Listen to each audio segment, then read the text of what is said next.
La segunda camada inmigratoria, ya particularmente después de 1910, 1920, ya se encuentra con que no tenían acceso particularmente a la propiedad de la tierra. Entonces entran a trabajar como peones en una Argentina donde no había legislación alguna y mucho menos para el sector del campo. De manera que trabajaban de sol a sol, no había domingos, no había día de descanso, mucho menos había un salario, se pagaba una jornal laboral.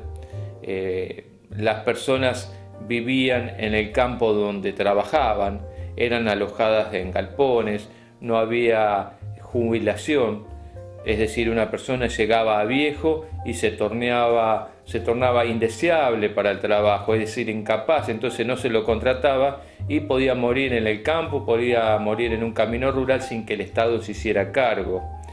Las jornadas laborales, como te decía, no tenía una ley que las regularice, entonces existían muchos abusos patronales y el respeto que se tenía hacia el patrón era no por sus cualidades morales o virtuosas o de ayuda o de caridad, sino que era un respeto que a veces rozaba con el temor porque era el dueño de la propiedad quien otorgaba los instrumentos de producción y entonces existía una relación casi feudal en la cual estos peones debían rendirle eficacia y tributo hacia quienes le habían dado trabajo. En esta Argentina donde con estos inmigrantes llegan ideas de organizaciones gremiales. Tengamos en cuenta que para esta época en el sector urbano ocurre la famosa Semana Trágica.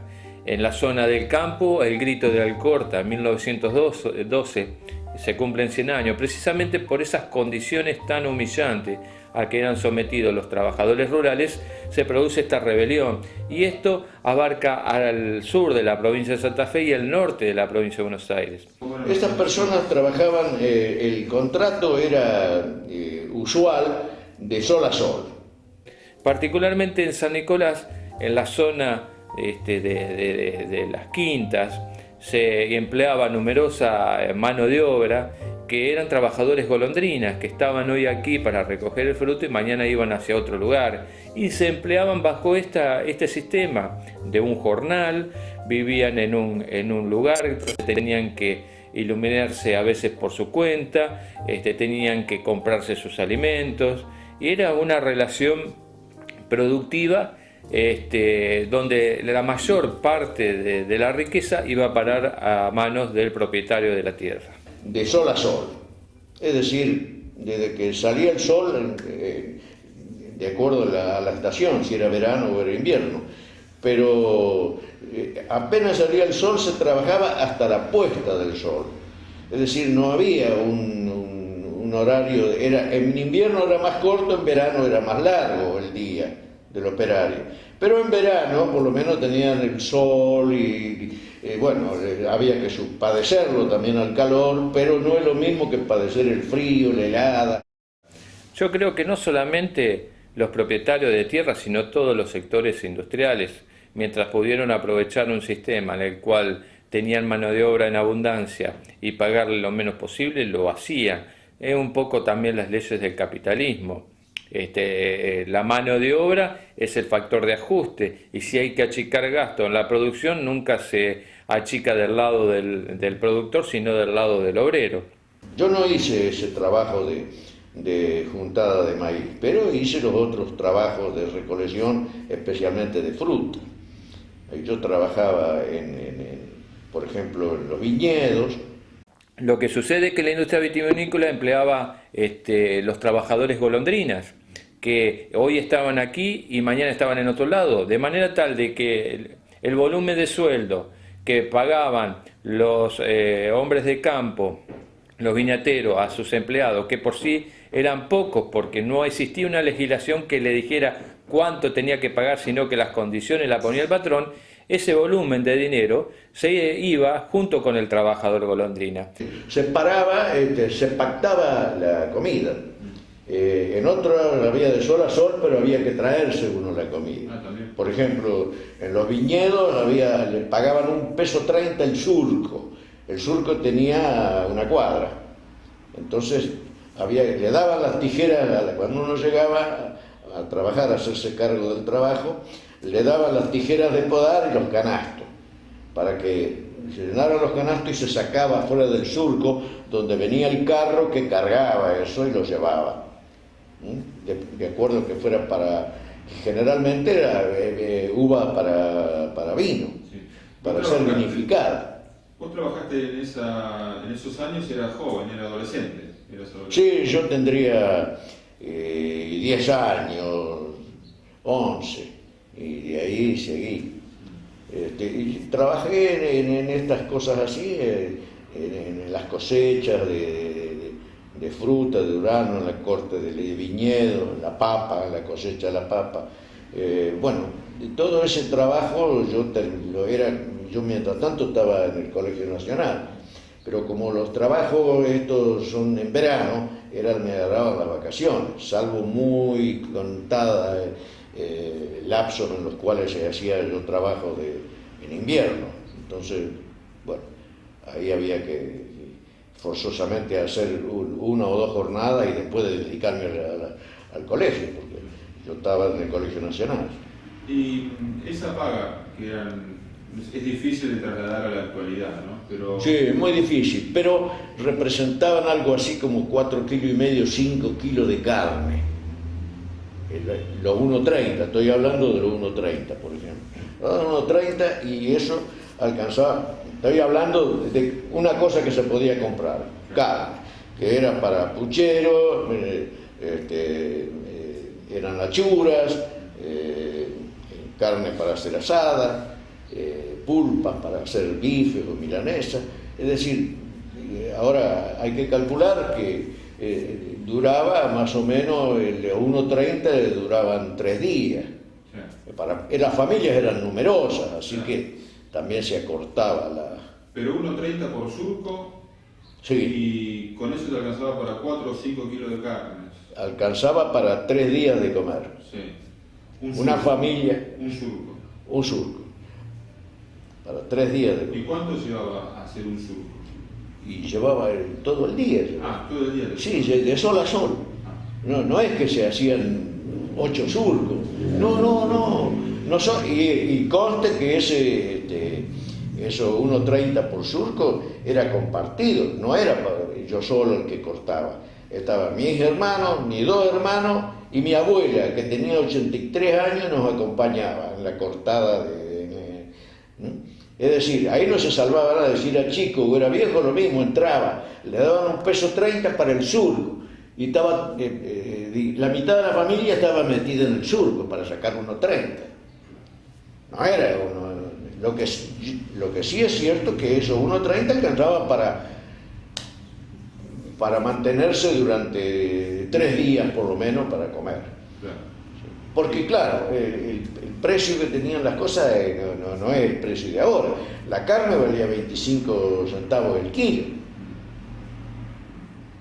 Así que con $1 uno podía comprar 4,5 kilos de carne, pero no compraba todo carne, pero qué sé yo, había algunos artificios, digamos, de las amas de casa para hacer durar la comida. Compraban una cabeza de vaca y tenían para puchero y para fiambre durante por lo menos 2 o 3 días.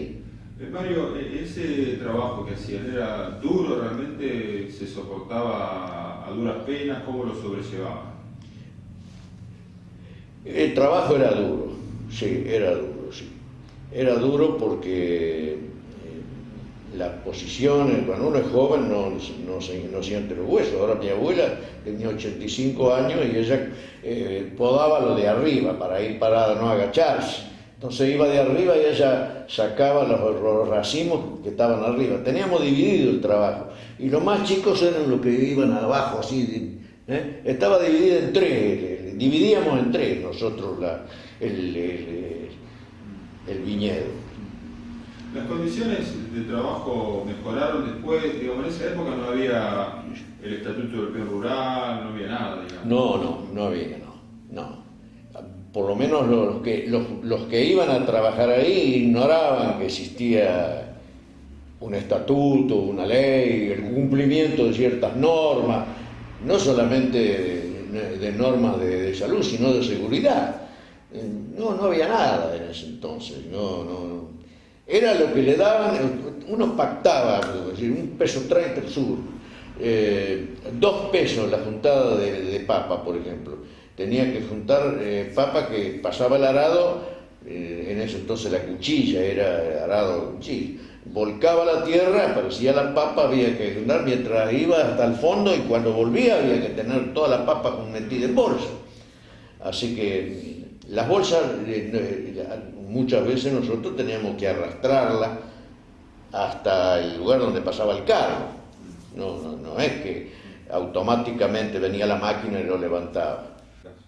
Claro, en ese contexto de la sociedad argentina, con otra escala de valores totalmente distinta, con la falta de una conciencia obrera difundida luego, con faltas de solidaridad, o sea que, es decir, los patrones siempre cuando tuvieron que enfrentar a la clase obrera aprovecharon las divisiones de la clase obrera.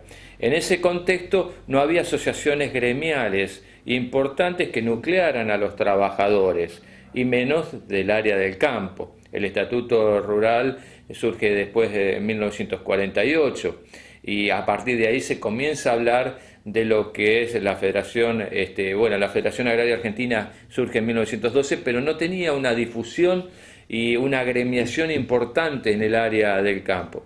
Entonces, todo este vacío era aprovechado para los abusos de muchos propietarios, no todos, habrá excepciones por supuesto, pero la mayoría se abusaba de esta falta de legislación. Y en ese contexto el peón asumía como natural ese tipo de relaciones. Entonces veía en el propietario aquel que le tendía su mano, otorgándole un trabajo, un medio de vida, y lo aceptaba, porque en ese contexto sumamente desfavorable, esa era la tabla de su salvación, cuando vista desde otros ojos era más que nada la opresión por las condiciones laborales a las que era sometido. Pero en ese contexto natural se aceptaba, y esto estaba rodeado de todos los valores que enmarcaban la relación entre el patrón y el obrero. El patrón siempre es sabio, nunca se equivoca, los obreros son los burros. El patrón es el que sabe, el educado, y los obreros son los analfabetos. Entonces se aceptaba este condicionamiento. Y esto se ve muchísimo en el área del campo, en lo que es esa primera etapa de la historia argentina, donde después todo cambia. La irrupción en escena del peronismo cambia y subleva a la gente frente a las condiciones laborales que venía siendo sometido, y cambia la conciencia de clase. Sí, es posible que buscaran lucrar, ¿no es cierto? No creo yo que hayan sido tan inocentes como para no lucrar. Sí, sabían que pagaban, se ponían de acuerdo incluso de cuánto le podemos pagar, es decir, todo. No era uno hacía 1,30 el surco y el otro 2 pesos, no. A donde iba uno era 1,30 el surco. Entonces quiere decir que algo había entre los pocos que hacían la formación de precio, digamos, para ventilarlo a esto. La formación de precio, ponían el precio, por supuesto, la ganancia estaba en achatarlo al precio, ¿no? Cuanto más se achataba, aparte que, como dije, no estaban muy tecnificados, eran enemigos de la técnica. Hacían todo al revés, y entonces tenían que trabajar el doble y explotar el triple. Entonces la explotación desde el punto de vista de la jornada, del jornal que sacaba, también se achataba. Y esto es evidente, uno a lo mejor contrataba menos cantidad de personas y recargaba de trabajo más a las otras para ahorrar en salario, o a lo mejor le bajaba el precio del jornal sabiendo que detrás de ese desocupado o de ese trabajador golondrina había 10 que buscaban empleo. Esto se va a ver también en la industria, pero en ese momento que se produce el cambio del modelo agroexportador al modelo de industrialización es cuando la gente, los trabajadores se van del trabajo del campo hacia la industria, y eso es que hace que la gente del campo tenga que salir a pagar más por un trabajo que antes pagaban menos. Entonces llegó un momento en que era casi imposible trabajar en el campo. Y la prueba está que, ¿cómo será que los mismos hijos de los quinteros empezaron a venir a trabajar a las fábricas cuando se empezó a levantar la alcoholera, la termoeléctrica y Somisa? Entonces las quintas, la mano de obra joven salió, se le fueron a los padres y quedaron los padres y los abuelos. ¿Qué podían hacer eso? Por eso las quintas entraron en decadencia y por esa razón se entregaron a las inmobiliarias para que lotearan, y hoy en día los barrios que están en San Nicolás eran las quintas de antes. Las condiciones laborales de los sectores de obreros o de peones rurales en 1920, 1940 son totalmente distintos a lo de la actualidad. En un contexto de inexistencia de leyes sociales, hay un avance de la patronal y de muchos sectores sobre estos derechos que van a ser vulnerados, pero que esa irrupción, esa pérdida de derechos, los obreros no la tomaban como tal, lo consideraban como algo natural en un proceso de contrato, de que el patrón marcara este tipo de cuestiones, se lo tomaba como algo natural y se lo aceptaba. No se conocen huelgas salvajes de los peones rurales, ni paros forzosos que hicieran perder cosechas enteras en la lucha por estas condiciones económicas en el partido de San Nicolás. En otros lugares produjeron levantamientos terribles como es Alcorta. Esa falta de conciencia de esos trabajadores golondrina, esa falta de organización es la que posibilitó que existiera una clase o un grupo de dueños, de propietarios de tierras que impusieran esas condiciones económicas a sus trabajadores.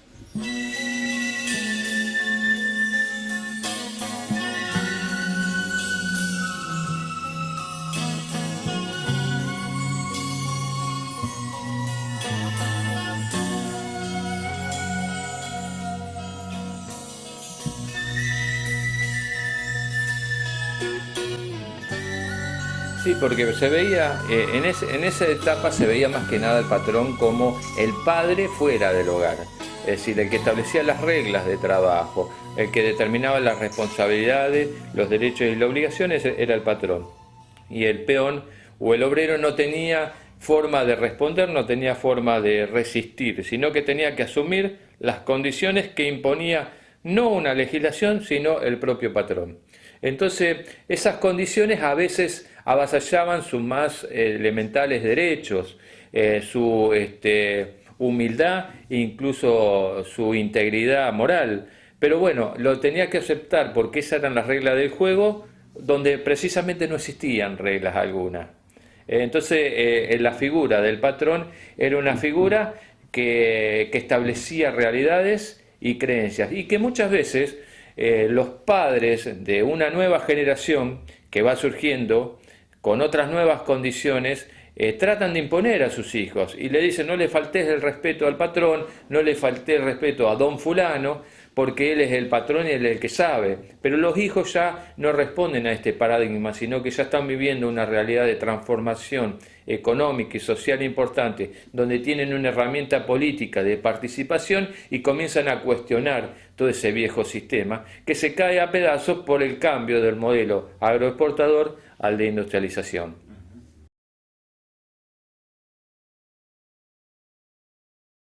Y no se conoce, en base a la estadística, que haya impactado la época de cosechas en una época de esplendor en San Nicolás cada vez que la cosecha se realizaba. No se volcaba en la vida social y económica de los comercios y en el auge de vivir de la sociedad el impacto de las cosechas.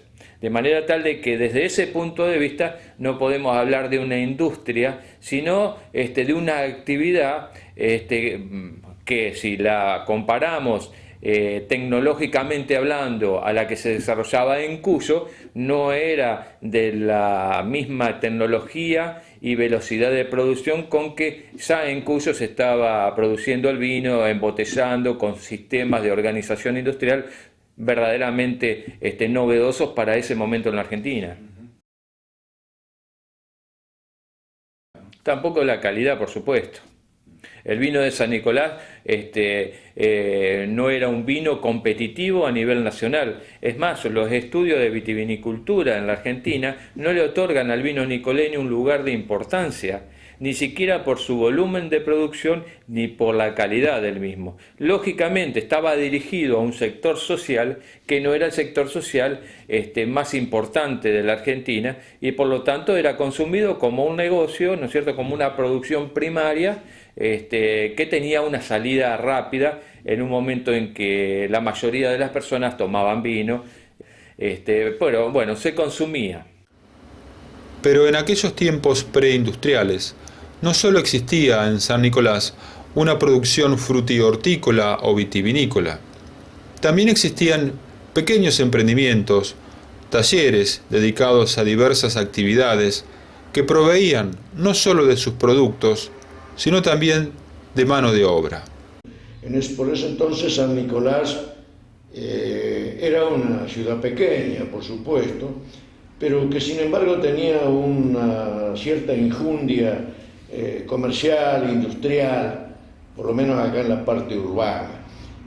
Había 600 comercios, había 150 establecimientos industriales de distintas categorías, desde fábricas de jabón y de velas hasta gaseosas, aguas, pastas, en fin, era una ciudad que tenía una enjundia propia. La fábrica textil La Emilia era por entonces la que más empleo brindaba. Claro que bajo las mismas condiciones, es decir, en un marco donde las leyes laborales todavía no habían sido implementadas. Acá esta era una empresa que tenía numerosa cantidad de obreros, que pagaba salarios altos, pero dentro de esos salarios pagaba también monedas a los menores de edad y un sueldo menor a la mujer por el solo hecho de ser mujer, porque la legislación se lo permitía. La legislación en ese momento era casi nula. Y entonces esto posibilitó ese tipo de abusos. Pero no obstante eso, por ejemplo, el caso particular de La Emilia Industria Textiles hizo de que llegó un momento en que la generación de los hijos de los fundadores, afín a los nuevos tiempos de industrialización que se llevaban a cabo en la Argentina, implementaran una serie de medidas económicas que tuvieran un impacto salarial en los obreros muy importante, como fue el pago del medio aguinaldo. Esta empresa fue una de las primeras del país que posibilitó el pago del medio aguinaldo y también la de instalación de una obra social para que los obreros disfrutaran de ciertos beneficios sociales que ellos mismos lo pagaban a través de los descuentos, pero que no le brindaba la ciudad de San Nicolás. Un complejo, un cine-teatro para 1.500 personas, pileta de natación, cancha de tenis, gimnasio, bowling. Todo esto era otorgado por el área social, de manera tal de que el obrero de acá de La Emilia, dentro de todo, a pesar de tener un trabajo arduo, a lo mejor en sectores no muy bien ventilados, que trabajaran más de 8 horas o 9 horas o 12 horas, incluso los sábados y solamente descansar a los domingos, se encontraba con un sueldo acorde que impactaba en la realidad económica de San Nicolás. Eso sí impactaba porque era un volumen importante de dinero en forma mensual que los obreros gastaban en San Nicolás. Volviendo a los campos y a las quintas, vale recortar algo que decía Mario Berandi con respecto a los loteos de esos espacios, una vez que el desarrollo industrial cambiaba el paradigma productivo de San Nicolás. Entonces llegó un momento en que era casi imposible trabajar en el campo. Y la prueba está que, ¿cómo será que los mismos hijos de los quinteros empezaron a venir a trabajar a las fábricas cuando se empezó a levantar Alcolera, la termoeléctrica Isomisa. Entonces las quintas, la mano de obra joven salió, se le fueron a los padres y quedaron los padres y los abuelos. ¿Qué podían hacer eso? Por eso las quintas entraron en decadencia y por esa razón se entregaron a las inmobiliarias para que lotearan, y hoy en día los barrios que están en San Nicolás eran las quintas de antes. Aquí nomás en Sabio, no hay que ir muy lejos. Y también se lotearon como al bolero, ¿no? Sí. Y las inmobiliarias, muchas eran responsables y conscientes, pero muchas inmobiliarias vendieron terrenos que no tenían agua, que no tenían luz, que no tenían acceso caminero y que cuando llovía se inundaban. Es decir, le vendieron cualquier cosa, pero la demanda era tanta, porque la afluencia de la migración que vino de la República y del extranjero también, porque vinieron de Chile, de Paraguay, de Uruguay, bueno, toda esa cantidad de gente necesitaba dónde vivir, dónde dormir. No podían arreglarse con una carpa, había que construirse alguna casa aunque sea lo más humilde posible, pero todo eso eran loteos, los barrios, lotearon todo. Cuando reciba la carta que aquí te escribo, cuando reciba la carta que aquí te escribo, espero que vengas pronto por todo lo que te digo. El campo te está esperando, hay que trabajar la tierra, con surco lleno de alfalfa, con lluvia que riega. Se vuelve una fantasía todo lo cierto. El cielo un poncho celeste, la noche cristal y estrellas, te cubre con su silencio la naturaleza.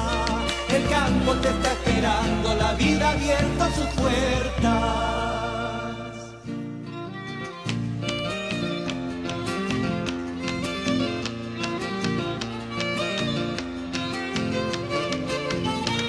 Siguiendo con mi relato sobre los días, siguiendo con mi relato sobre los días, te cuento que aquí en el campo la vida es una poesía. Es cosa de abrir el suelo que está dormido, verás que pronto florecen espigas de trigo. Y ya para despedirme